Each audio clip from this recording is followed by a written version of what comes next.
we're going to bring in Shamika Michelle after I set the table for today's conversation.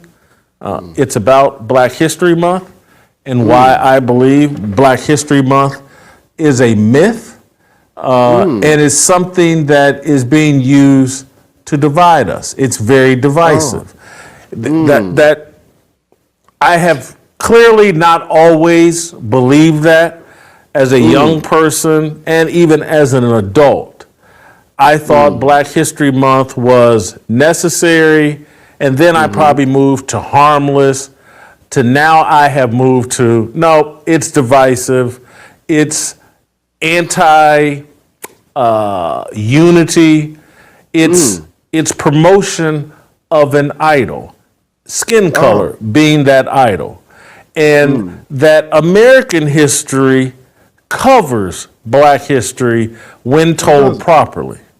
And the Let's stop it right there, because Jason Whitlock got stuff pouring, got bull pouring out his mouth from the beginning. Joseph Ward, Patrick Irvin, Professor Carlton Jones back again for Breakdown Friday, and we are breaking down Jason Whitlock's idea of Black History Month being canceled. Now, I first came across this. I was scrolling through YouTube the other day, and I came across, I think, a post from Dennis Sperling's YouTube channel. Shout out to Mr. Dennis Sperling. And so apparently recently, Jason Whitlock tweeted that he believes that Trump should ban Black History Month.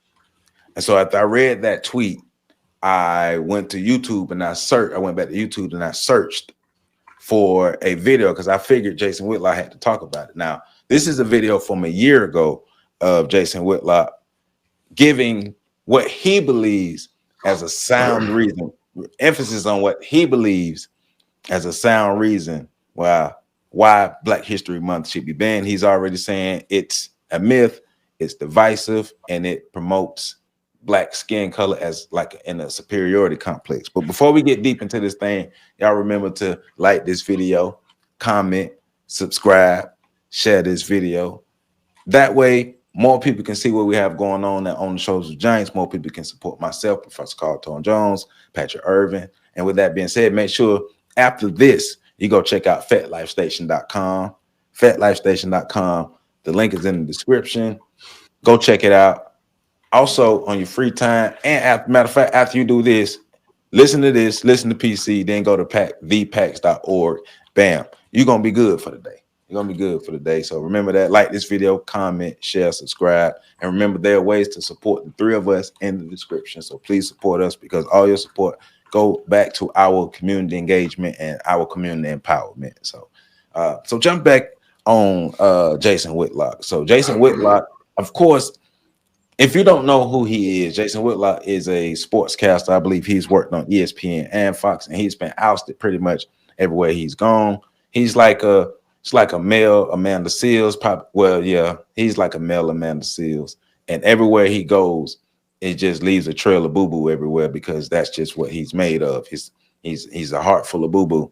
He's not a real man, and he like to just talk. He like to throw shots from a distance, right? Because Jason Whitlock, he ain't real like that. But the idea that Black History Month should be banned, to me, is like, okay, well, give me a good reason why. Because every group of people should have access to learning their history. But he talked about, I stopped at the point where he said Black History Month is covered if American history is told properly. Well, ain't that duh. So Black History Month exists because American history was never told properly. Duh. And it's still not told properly. Matter of fact, they're going to measures to make sure that it can't be taught in academic settings, especially school settings. Duh, Jason Whitlock. Duh. But Pat, what you got? What you think, man? What you think? Well, Jason, Mr. Whitlock said words, and he connected those words together, and it get worse. It get worse. I know you ain't seeing this. It get worse. So I find it interesting. Except Black history is a myth. I don't know if his definition of myth is different from mine. I don't know what sort of Black history mythology he's speaking of. Um, but as far as I know, I was finna be mean. I was about to be mean. I had to catch myself. well, I mean, as far as I know, like we just do like the general stuff they teach us, right? Like the basic stuff we learn every Black History Month. Like Rosa Parks, like is real. Like she existed. Like as far as I know, that actually she was a real person that did the things that are attributed to her. Yeah. Martin Luther King is real. You know what I'm like? Peanuts exist. Yeah. Yeah. So I'm not sure where he's getting the usage of the term myth from, but I don't think he's using it in the same way that I understand it to be used when used properly. So we're just gonna say that. When covered properly, as you said, Joe, according to whom and when has it ever been covered properly? If it was being covered properly, Carter G. Woodson would have never put forth the idea to begin with, right? Am I off? Well, because it's like he has the idea that Black History Month is supposed to make white people feel good. Well, he has a lot of ideas, and I'm sure he has the words to share them. But anti-unity, right? Like anti-unity with whom? For whom? You know, like, so when we start, like, I love playing words with friends. And when we start playing these games, like, it's amazing how they have the ability to, like, take words and mix in things that sound like it makes sense, and then layer on top of, use that to layer on top of the BS, and then they sprinkle in some feel good stuff, and then everybody bite into it thinking, oh, this tastes great, not realizing that they're eating fecal matter. And that's what this is. Skin color as an idol. So which skin color? Because we got 3 different ones on the screen. So whose skin color are we worshiping? Actually, we got 4 because Jason Whitlock is a whole different color. So which skin color are we idolizing? Like who's the god out of the 4 of us? Yeah, he just be talking, man. It's so I don't. But even with that, Black history is we know what it is, but the whole worshiping skin color.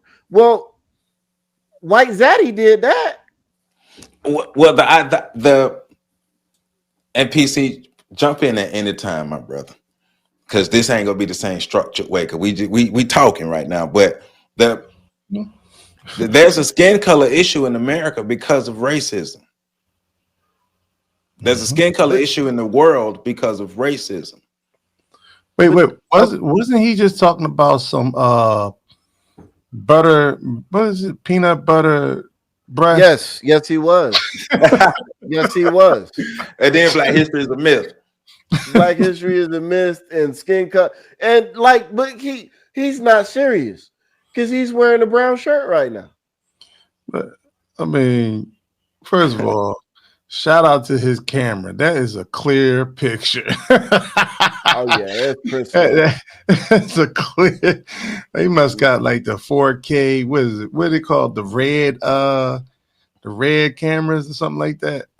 Anyway, before we get too far into this, I'd be remiss if I didn't acknowledge the passing of our good elder, the man who taught us about racism, white supremacy, and what it was. I don't know if y'all can see that.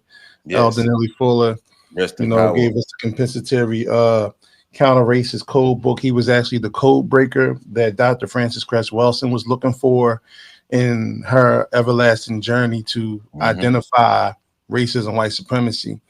And so she stumbled across him, and he became her Jegna. So, we would have Dr. Frances Cress Welsing, but she would not have, it probably would have taken a different route for her to sort of get the idea and understanding of the system of racism, white supremacy. So, we want to, recognize the now ancestor, Nelly Fuller, Neely Fuller Jr. and his transition into the ancestral realm. So I just wanted to take a moment out to do that.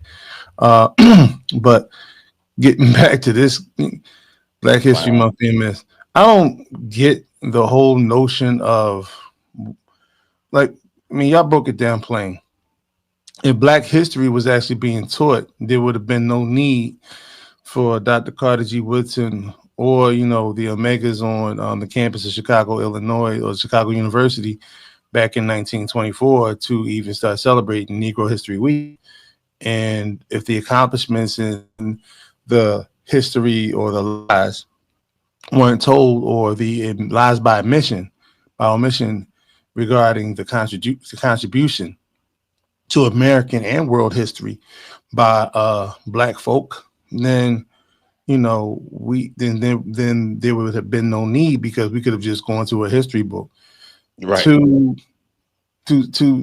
be this just disingenuous is like, I mean, come on, man. I mean, how much clickbait do you need? And I think it's funny, Joe. Joe, you're hilarious. Yeah, you're not a man. Right up. But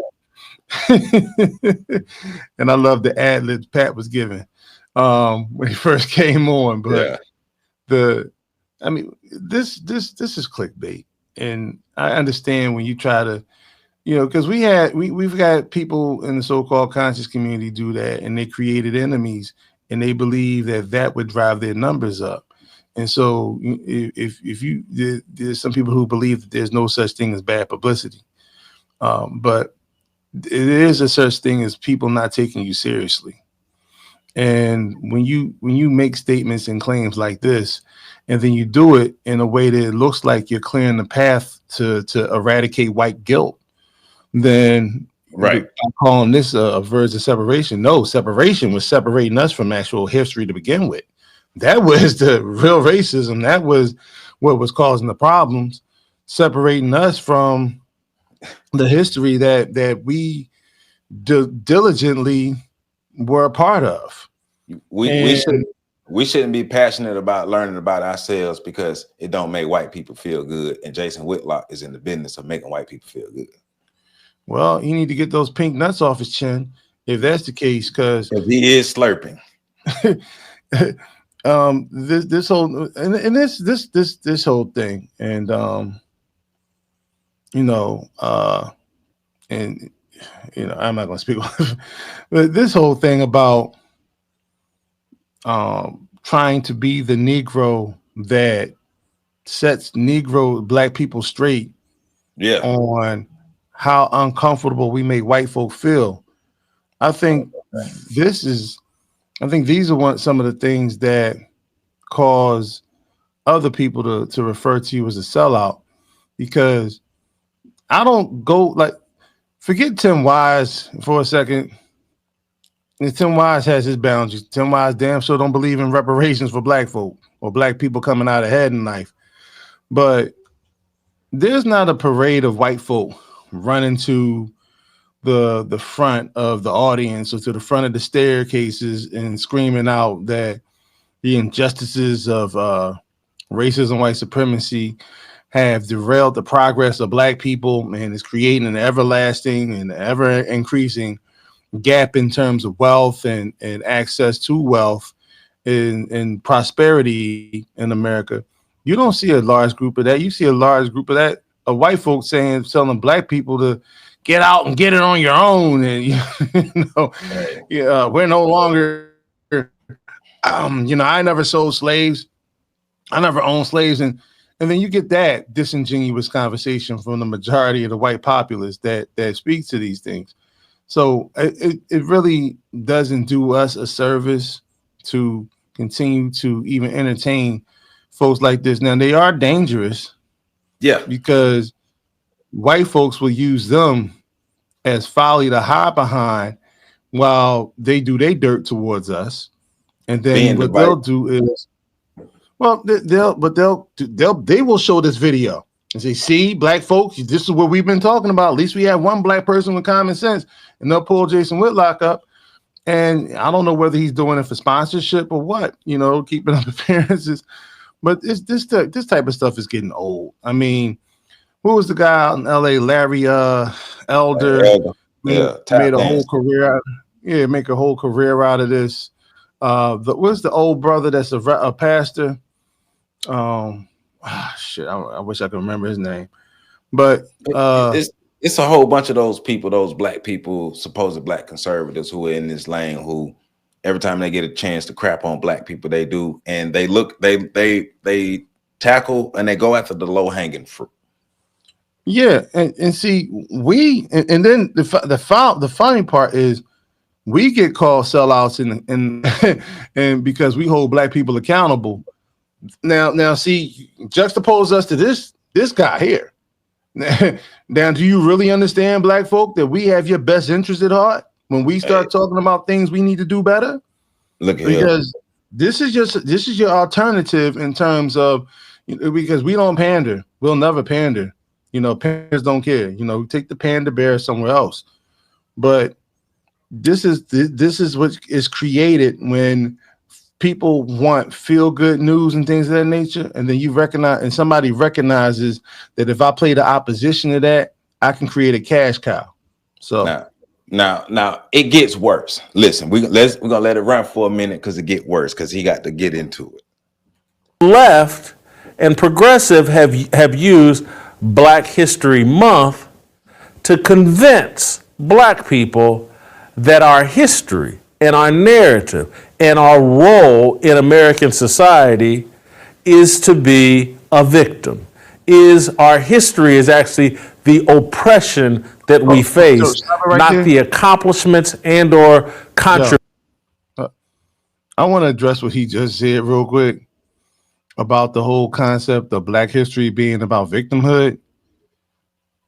I get that because that's been imported into the culture, but it's not something that black people, at least thought leaders I'm not going to say thought leaders.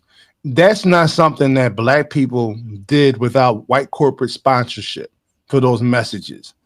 The way that the civil rights movement is told, and the way that the movies and the stories and the shows show black people always being victimized, and then they start humming, and the next thing you know, they're singing a hymn or something, and some Negro spiritual, we shall overcome, and they have those moments where their spirit and this, that, and the other is supposed to be the saving grace of their humility and humanity, but black folk aren't really producing those moments. That's not something that's coming from solid black folk who truly have an understanding of our history. I'm sorry, I didn't want to stop. No, well, there is an element of victimhood, but we could talk about what happened to us. Who cares what you think? Who cares what you think, Jason Whitlock? We can talk about what happened to us, but there is an element of victimhood within Black America. But on the flip side of that coin, are we gonna talk about what happened to us and what you gonna do about it? Well, I think what Jason Whitlock just revealed is his perspective, where he sits in terms of viewing Black history, and he sits with white folk, right? Because black people do celebrate their achievements and their accomplishments. Black people are all too eager to forget the pain and the torment in favor of the beneficial outcomes. We see this all the time. We talk about the integration of schools, Ruby Bridges, and all that other stuff. White people are the ones, when we're talking to white people, or when white people are talking to themselves, they're the ones that present that narrative of victimhood and pain and shame. Because now the conversation is not about, the conversation is not about what black people have accomplished. Now we're talking to white people about what they have done to us.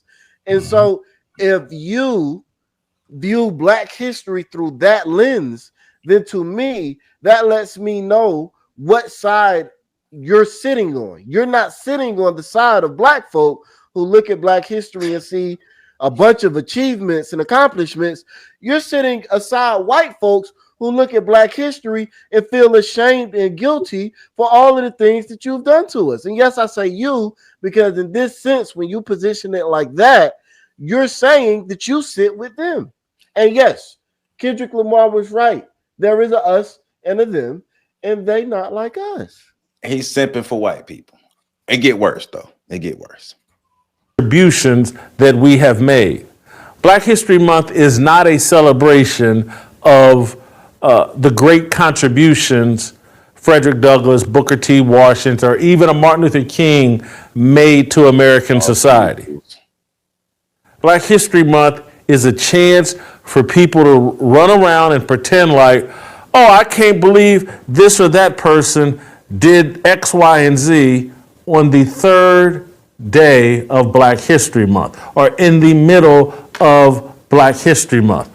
I'm going to give you an example of how Black History Month is used to divide and justify an anger and a resentment. And this is just, this example is humorous and silly and stupid. Come on, man, get an example. But let me just show you what it is I'm talking about. Please do. The New York Please. Times wrote an article about the popularity of Travis Kelce, the Chiefs tight end's buzz haircut, his fade. And they said that men are going into barbershops saying, hey, give me the Travis Kelce haircut. This is in a barbershop. This is to be expected. Travis Kelce is a NFL superstar. He's on the verge of winning his third Super Bowl. He's considered arguably the greatest tight end in NFL history.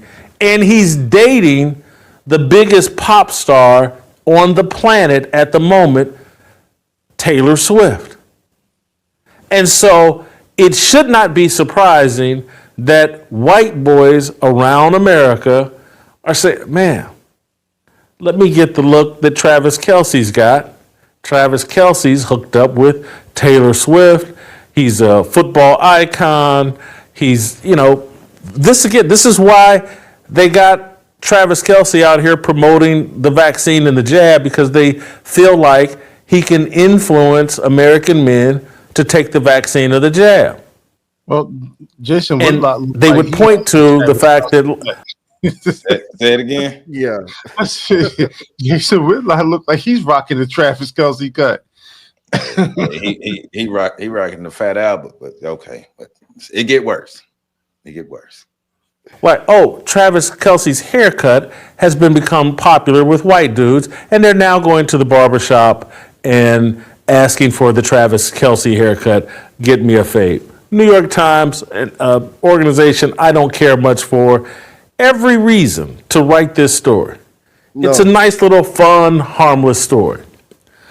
But because we're in Racial Idolatry Month, because we're in Black History Myth, because many content creators feel like the thing to do is pretend like at all times Black people are victims and things are being stolen from us, Shannon Sharp and Ocho Cinco went on their nightcap deal, and we'll just play a short little excerpt highlight from Shannon and Ocho talking about Travis Kelce. I believe it's SOT number 6. Let's play the clip. The New York Times began Black History Month by referring to the fade as the Travis Kelce. The local barber said the guys come in and want the same style and even come in with a picture of Trav. Ocho, I've been getting the fade since '86. Wait, he don't have a fade. He got a buzz cut, like when you go to the army. Bro? Right? They changed it up, huh? I mean, so New York Times. So that's how you start Black History, giving Trav, and that's my nephew. You gonna give him credit for the fade? But we've been seeing the fade for years, huh? Who wrote that? New You York need to send Times. him a nice letter. Who? I mean, but there's a specific. I need the writer who actually wrote it. I need to write him a nice little I letter. want to know what barbershop they go in and saying, "Oh, let me get the Travis Kelce," because any black person already know what a fade is. Most of the time, if you got a fade, hey, you want to clean it up? Yep. Just give me what I normally get. Clean me up, line me up a little bit. Oh Lord, have mercy. Well, they crazy, huh? That's what they do, though. So they call him. Hey, let me hold on, Ocho. Let me get a Kelce. Trey got that Full Metal I'm jacket. trying to figure out what black barbershop you go in and say, "Let me get a Travis Kelce." They're gonna look at you like, "What? A who?" So these are two athletes, two professional athletes, great athletes. And I've told you that, Shannon Sharpe has some broadcasting talent, like what he's doing with Club Shay Shay, like what he's doing with the Nightcap. But then he'll skid off the road like he did here. Look, man, black people are 13% of the American population. That means 87% of the rest of the American population gets their hair cut too. And 60% of the American population, I believe, is white. Stop it right there because What's your point? Exactly. It's not really making one. Exactly. Exactly. Hey, Black History Month should be canceled because Shannon Sharpe and Ocho Cinco had a conversation about Travis Kelce and his haircut. And that's grounds for cancellation of Black History Month because that's all the proof you need to show that black people don't learn nothing from black history. Black people don't benefit from black history because he in that tweet he was talking about GPAs and all this other stuff here, and it's like, well, what other history months or what other holidays are actually helping improving people's lives? But we ain't even got to go that far. We're gonna keep Black History Month. Black History Month is empowering for black people, and if he don't like it, hold on, Joe, because his point is actually. So, did a white person write that article? Probably. Because if a white person wrote that article, then that article is the exact reason why we need Black History Month. Facts. But that's what they're saying. Like you are buzz cuts. A buzz cut and a fade is two different things. But more to the point, we're used to white folk and definitely the white liberal media stealing times, being strategic, and when they take pot shots at black culture and they rob us of the thing. Like, for instance, nobody had a fat behind until a nice voluptuous behind until Jennifer Lopez came on the scene. Nobody was rocking braids until Bo Derek came out the water with braids on. I mean, so little by little, I mean, if you look at February, every weekend in February is a big event that is not black. Most of them are absent, other than the Super Bowl. Most of them are absent of any black talent or any black reflection or inflection. So when you have one of the largest media outlets in the world doing articles like this, a fun little cute article around Travis Kelce around the Super Bowl, garnering attention around a certain thing, then this is how your culture gets swagger jacked. And I get it, about when they want to talk about the hair and this, that, and the other, and the women who like to wear the blonde weaves and stuff like, and the straight and the perms, stuff like that. Okay, you got that. But you couldn't do this to the Jewish community. He wouldn't dare do it. But you couldn't even do this to the LGBTQ community. Like, is he going to go in June and say, we can't have Pride Month, the fake Pride Month and this, that? Is he going to say that? No. In regards to things that are covered and the attention that's put on those communities. So when black people become protective of their culture, especially FBA, Foundational Black Americans, become protective of the culture, it's due to the fact that you have articles like this that are put out there in plain sight that actually rob us of things that we consider home. This is why you can't stick on hip hop and say, well, everybody wants to have a partner who created hip hop, because we never claimed it. So I'll leave. I'll just rest on my plane there. I think I think one, he left out Travis Kelce's response to this whole debacle. Yeah.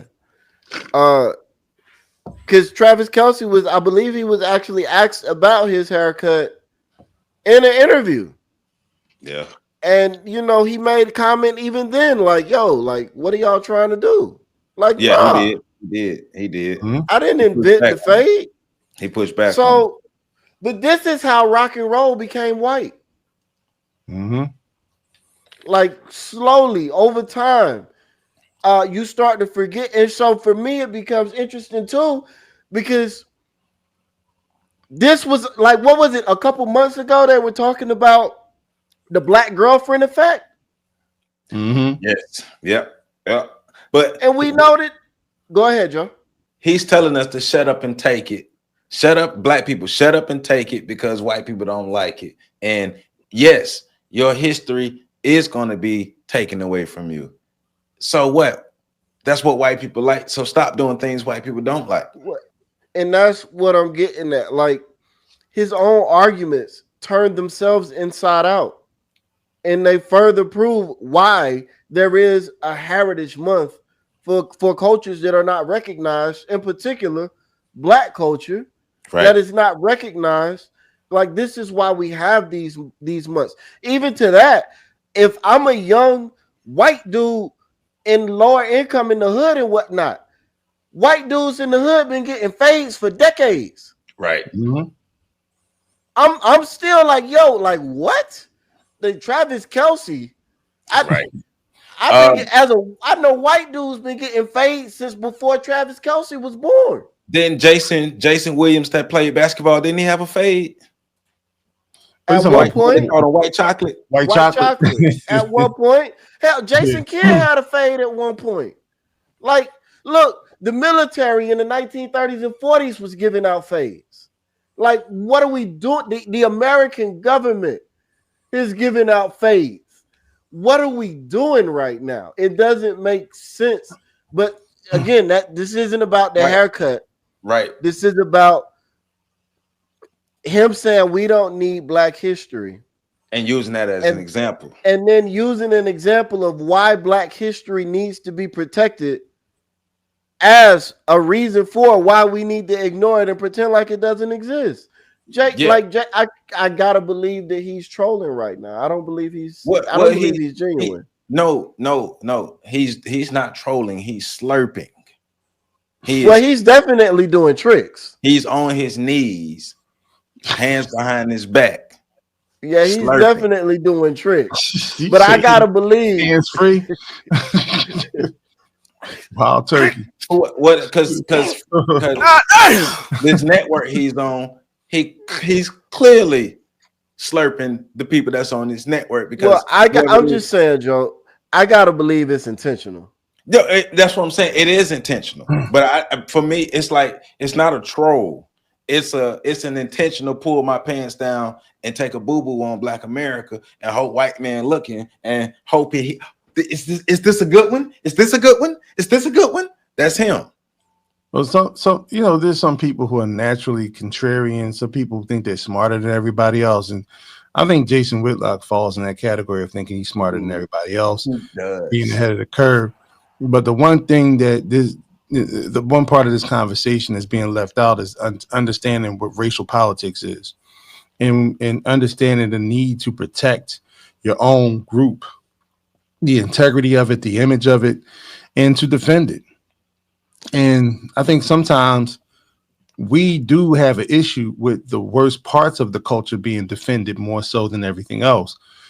But when it comes to this particular instance, and I'm gonna be, first and foremost, if you're gonna have this conversation about black people doing things to put up disingenuous arguments to defend black culture, then why aren't you using black academics that are out here doing it? Why are you going for low-hanging fruit like two former athletes who are choosing content that this is barbershop talk? that literally like the buzz cutting up, but this is literally barbershop talk. This is pool hall talk. Right. This is not something this is not a conversation that's going to change the landscape for Black people. So For nobody. So to choose this particular argument, It's I mean, stupid. you got to question how serious is Jason Whitlock about the topic at all. To choose this particular. Yes, we all on the same page now, because this is one of the dumbest arguments I've ever heard against Black History Month in my life. It must have been a slow week. Now they bruh. must have said, "Jason, we need something this week." Come on. It was a bad week for them. It wasn't a slow week. There just wasn't nothing they wanted to talk about. Because if this is the best you got. Hey, I found two athletes talking about a haircut. So yeah, I'm gonna say, well, this is why Black History Month should not exist. I do believe that he is anti-Black History Month. I just don't believe he dug very well, I just don't believe he dug his hand very deep in the barrel for evidence. I think he just kind of like moved his hand around the circle right on the surface and just grabbed what was there. And this is what was there. And then he tried to make it fit, which is why I'm like, I gotta believe this dude is smarter than this. I do. I really believe he's smarter than this. No, Joe, I refute, because this man has an audience of Black people that listen to him. Right, that's not smart. No, sometimes you can be too smart for your own good, and think that you're smart enough to talk circles around people, and think that if you are smart enough, because I deal with people like this. I deal with people like who always they answer questions with questions. They never answer the questions. They always become spin doctors and things of that nature, and they think it's like they're caught up in this world, a delusional place, where they believe no matter what you have, they can trip you up in a conversation with verbal garbage or doing verbal gymnastics and things of that nature. But I get what y'all saying. I'm somewhere in the middle, because Joe's all the way to the point of asinine in terms of his level of intelligence. Yes. And and Pat is just, you sitting there like this can't really be real. What I'm saying? I'm not taking him seriously. I can't. I mean, he's wearing a doo-doo brown shirt. I can't take this serious. But you're right. Don't take him serious, because the intelligence is not there to take him serious. But you have to take him serious enough to right. See, he's the problem. You're right. Because there are people who will weaponize his message and use this as fodder. And see, the people they listen to, or the people that listen to them, they're out here actually doing harm to Black people. They're out in New Orleans driving through crowds of Black people during the national championship week. Right. They're the ones that's out here just showing up in malls and or in black churches, and deciding that they're going to create a massacre. So this is why we have to take him seriously, is because he's providing ammunition. They don't believe it, but the propaganda is too good to resist. That's generated from this. And I want to say this real quick. The reason why I keep harping on his shirt is I live in a world of symbolisms, right?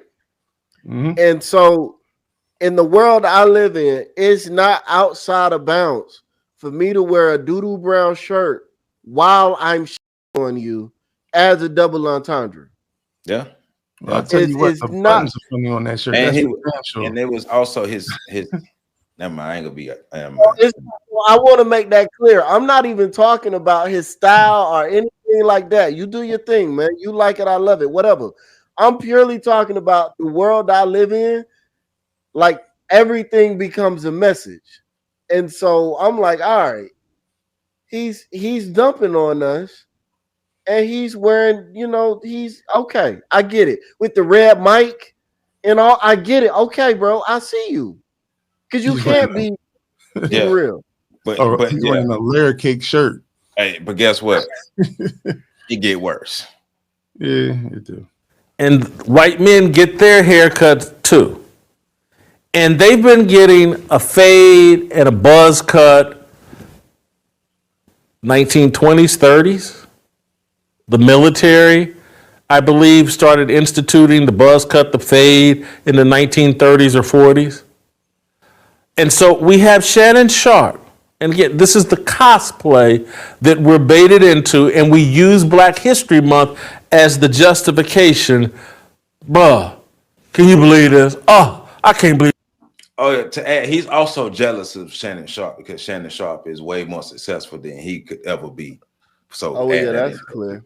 Because he has a tendency to go after other fellow Black sportscasters who are doing better than them and try to punch down on them. But then they just say, Jason, you know, I could run upstairs. So, you know, but, yeah, They did. And he's a victim because the New York Times is talking about what, let's say, because if Black people are 13% of the American population and Black men are 50% of that 13%, so we're 6.5% of the population. Black men are getting fades. If you're 30 or some sort of haircut, not the fade, because again, you got all these crazy hairstyles and people blah, blah, but 6.5%. So if 60% of America is white, that means 30% of America is white dudes. No, it doesn't. They get Go ahead. haircuts too, and have been for. So, real quick, for anybody that doesn't understand why we're saying that the percentages don't matter, is right. because yes, Black people are between 12 and 14% of the population at any given moment in American history. Recent American history. Right. So, but are we going to sit here and say that 1 or 2% of Black men that become major hip hop figures don't influence all of America? Hey. Why were Americans, let's say 50 years ago, let's say in the 1980s, why were in the 90s, 80s, 90s, 70s, why were Americans using chopsticks, being influenced by Chinese culture by such a small percentage of the population, even smaller percentage of the population than Black Americans? But guess what? The Chinese culture still influenced American culture, just like Black culture still influenced American culture. You have people who make up small pockets of America, but you have masses of Americans who have nothing to do with that culture doing that thing. Why is that, Jason? Right. And so once again, to hammer it home another way, because I hear you got to do it in threes. I did one, Joe just did one, I'm gonna do another one. When Black people think about Chinese people, we think about Bruce Lee. Right. We think that there is 1 billion Bruce Lees over there. And Jet Li. It was Bruce, before Jet Li and Jackie Chan, it was Bruce Lee. It was Bruce Lee, right? Most Black people have only ever seen Asians in a restaurant, a food place, or a hair place. And never mind the fact that those are two different Asians. Right. To Black people, it's the same Asian. Right. But that Asian knows that shit. That's what we call it. They know that shit, and they'll f us up unless we get mad, in which case we would. But again, so this one person, Bruce Lee is one man. That's a percent of a percent of a percent of a percent has influenced all of Black people's perception of all of Asia. Give you one better. Well, don't forget Ip Man. Ip Man was their teacher. He took the whole country. Yeah. We'll give you one better. 9 rappers influenced the Asian continent. 9 rappers in the Wu-Tang Clan influenced the Asian continent as far as hip hop. 9 people influenced that. Well, hold on, man. During the race draft, the Chinese community drafted Wu-Tang. Look, I give you. We got another one. 4 reporters in Boston brought down the Catholic Church. They did it by incriminating less than 20%. And I know it was a lot less than that, but I want to use a big number now since we use the smaller numbers. Less than 20% of the priests in the church as being involved in pedophilia. Typecast the whole church. I don't disagree with it, but I'm saying, go ahead. The system of electoral politics got uprooted with one reporter named Deep Throat, whose code name was Deep Throat. Well, one leak whose name was Deep Throat, who leaked to 2 Washington D.C. reporters about the Watergate scandal that brought down Richard Nixon. And then everybody started talking about the corruption in politics from that point because it was something that was actually proven. We can go down the line about because we live in a world of followers and trendsetters. And hold on, PC. I got one more because this is my favorite. And then so hold your place, please. I gotta say it. I'm sorry. Because y'all know I love calling people at 800. I ain't done it in a while, but it just popped in my head. Agent 800 was the agent that brought down Marcus Garvey and the UNIA. One person brought down. Okay, I'm sorry. Go ahead. So if y'all see me calling people 800s, that's what I'm getting at. My last one is we just watched breakdancing in the Olympics. Well, I don't know if this is.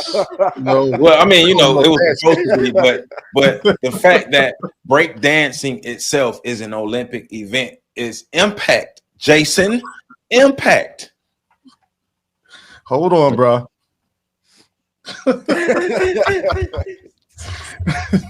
Anyway, let's talk about how they protect white people because they protected that white girl. PC, what was you saying? No, I was just saying though, we live in the era of followers and influencers, and they designed it that way. But like we were talking, I don't know if we were actually on the show talking about this, but we were literally talking a few days ago. Oh no, it wasn't on the show, but we were talking about how society is designed with the path of least resistance. Yeah. And by creating a path of least resistance, you generally create a pathway of social pathways, social, political, and economic pathways for which an entire society can function under one rulership, typically a government of some form or some sort of fiefdom or whatever.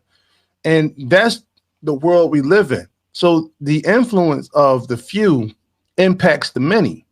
And most people don't want to really think. I think the society was designed to create drones, worker bees, like ant colonies. Everybody has a job except for the queen. And her job is just to populate the colony. So the society that we live in, the world, the way it's constructed is that way. Right. And go ahead, I'm sorry. Go ahead, Joe. Well, you just made me think of one more thing when you said that. The impact of white supremacy. Yeah. Less than 10% of the population has made a great impact on the 90% population of the world. It's not about how many people you have, it's about what impact do those people have. Well, we go back to the whole creation of the School of Psychology, which was a Rockefeller Foundation exploit. And the one people greatly misunderstand the purpose of the creation of the School of Psychology. It wasn't so that we would learn how the brain or the mind operates. The thing that we really learned, what was taught, was how to manipulate the masses of people. So they wanted to know how the mind operated, but it was for the purpose of mind control. Understanding behavior. And they had a similar program in Britain called the Tavistock Institute, where the same process was going on, and they were actually sharing work, and they were creating the planting the seeds for what later became operant conditioning. And so, when we see all of these things functioning in society, Charlotte Isabite wrote a book called The Deliberate Dumbing Down of America, where she speaks to the fact that American society was put into place or created the oligarchs of American society, who basically were derivatives of the Skull and Bones fraternity out of Yale University, right? And the conservatives, I mean, the liberals also had a similar school coming out of Harvard, right? Mm-hmm. So, and oh, by the way, Penn State also had Skull and Bones. So just, throwing that in there. But when we start talking about child trafficking and stuff like that, but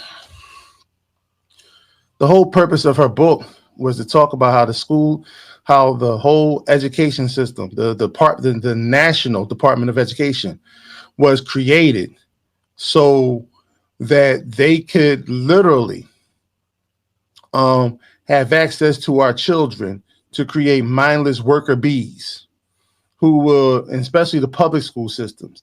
And I had a conversation on social media over a decade ago. And this back in the day, this more so cross-pollinated conversation. So it was a white guy and the people in his comment section.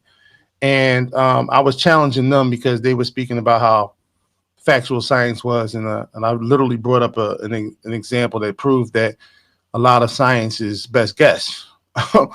And but during the conversation, we talked about the purpose of schools. Mm-hmm. And these were well off 1%ers that were in this conversation. And they said, yeah, in public school, you're taught what to do. In private school, we're already told that we will be your bosses and we will be the ones to tell y'all what to do. Yep. And that's that 1% money. And that's the way they operate in terms of influence. And so the majority of society does not really learn how to think on its own, which is a conversation I had with an elder recently about. And that's by design. Yeah. Well, about her being excited about more people becoming politically aware. I said it's a nightmare because they're not really politically aware. They learn one thing and then it becomes like a cult-like fascination with it, the one thing. And they're not politically aware because they don't understand the full parameters of how politics work. They're politically active, but not aware. Yeah. Which causes more disruption. Can you imagine if everybody was out on the road trying to decide, you know what, I'm going to take my car and go this way. I'm going to take my car and go that way. And in the process, they're blazing trails without the proper infrastructure to maintain those trails or to do it in an organized fashion. So you create more chaos than anything else. Right. And everybody thinks they're going the right way. You have reckless abandonment going on, cars crashing into each other. You want to talk about road rage then? So that's the type of society that would happen, that happens when people become uneducated, but the people who are not necessarily educated in politics become politically active. Wrong. And they become, the new Transformer movie. Well, I ain't gonna get into that because I like the Transformer one. But the point I'm making is right now in society,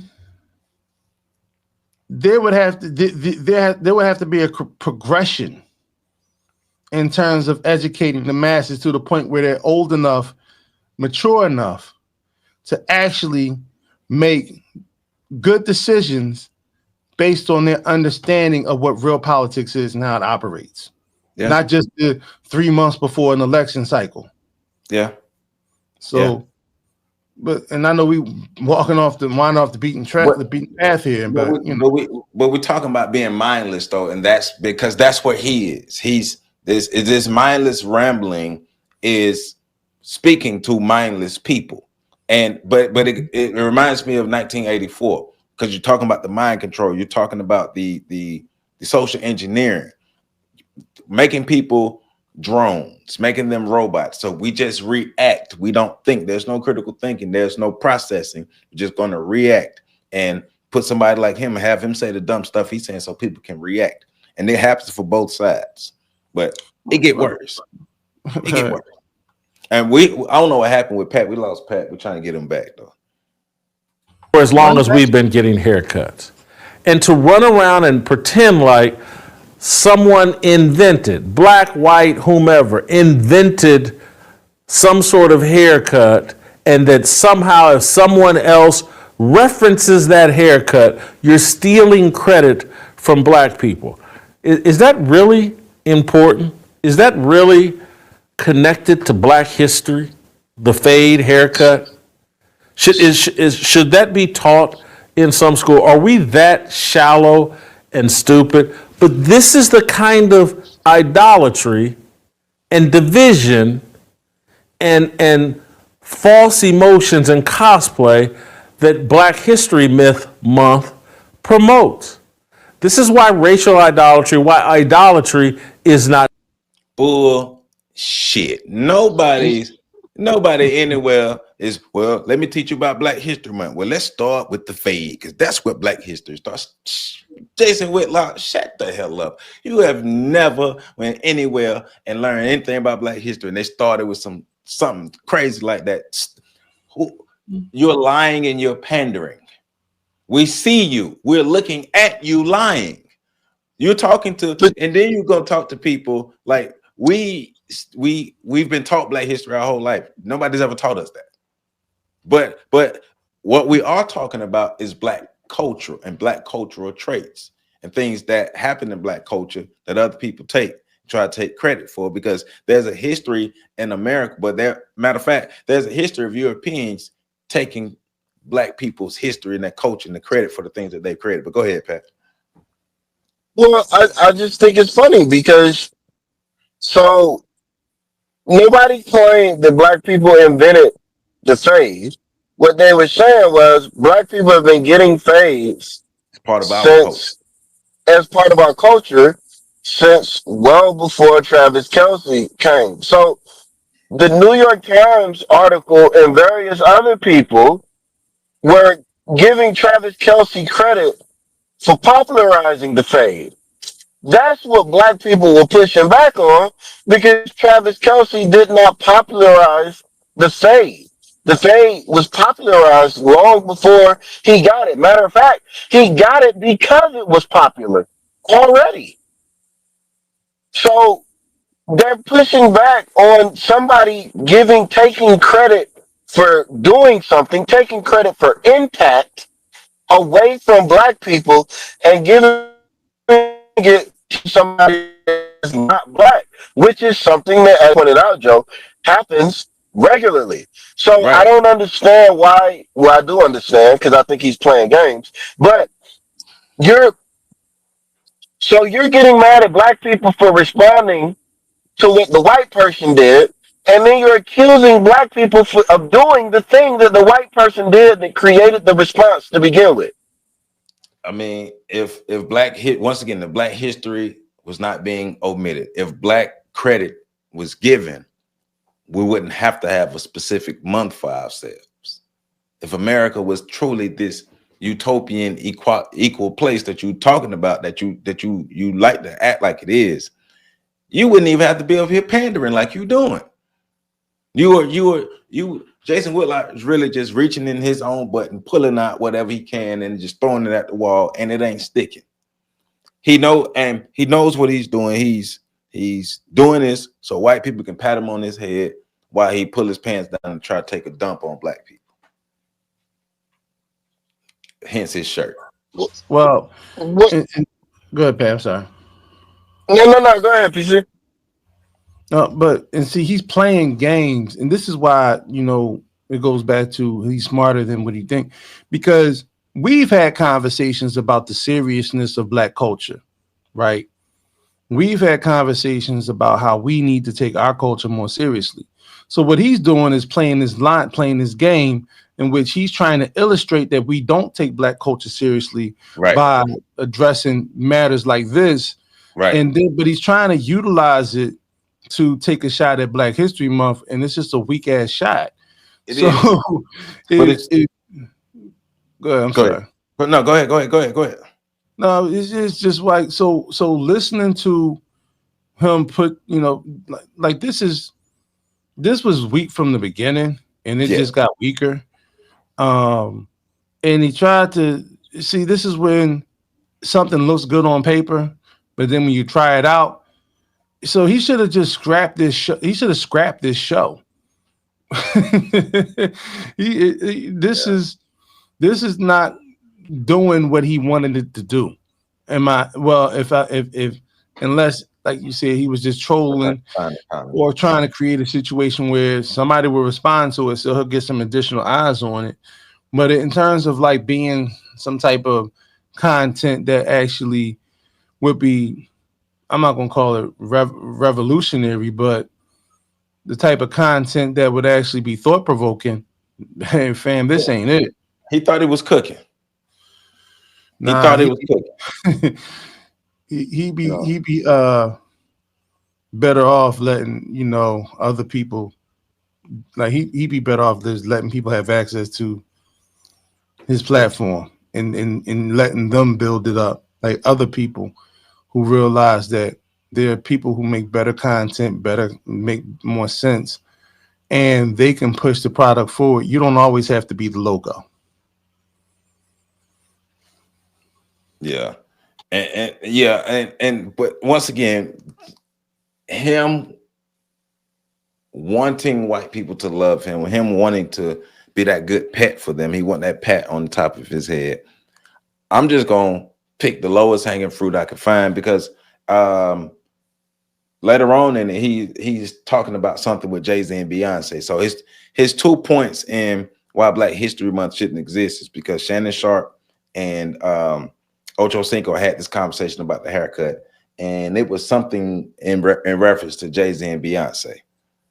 And so because of this, Black History Month shouldn't exist, because and remember, black people only exist in the realms of celebrities and athletes. That's it. There's no real everyday Black people. So only what celebrities and athletes talk about, think about, do, that's the only thing that matters. Because everyday Black people who are actually out here doing some real stuff, we don't matter. We don't matter, because it's the celebrities' lives. Because the celebrities' lives are the important lives, and they're the only real Black people in the world. Well, if it wasn't for celebrities, he wouldn't have a job. If it wasn't for real Black people, never mind. I'm trying to be nice. I'm trying to be nice. I'm trying to be nice. No insults. I'm just trying to kill him with logic instead of insults. Even though I want to be petty, But it's hilarious, and it's also sad that this grown ass man gets on his knees for white people and slurp them for a pat on his head. You should be ashamed of yourself, Jason Whitlock. Get off your knees, get them people out your mouth, and find your pride. You're not a man. You are not a man doing this type of stuff. And you know you're not a man, and you know you hate what you see when you look in the mirror, and you continue to do this stuff because you think these white people money and their head pat's gonna make you feel better. But at the end of the day, when you close your eyes at the end of the day, go to bed, you still hate yourself. And when you wake up, you still hate yourself. So yeah. And Black History Month ain't going nowhere. So yeah. FetLifeStation.com. Go ahead and go on over to PC going in. You already know FetLifeStation.com, thepax.org. Check it out. One of the greatest websites you will ever visit in your life. Also, make sure you check out OnTheShoulders1.com, the home base of On the Shoulders of Giants. And remember, you can support all three of us, and the links to support us is in the comments. And remember, when you support us, you support the efforts that we use to empower our communities. Joseph Ward, Professor Carl Tone Jones, Patrick Irvin. Hey man, we Black, we proud, and we're gonna continue to celebrate ourselves. And if you got a problem with it, ain't nothing you're gonna do about it anyway. So yeah. Bye.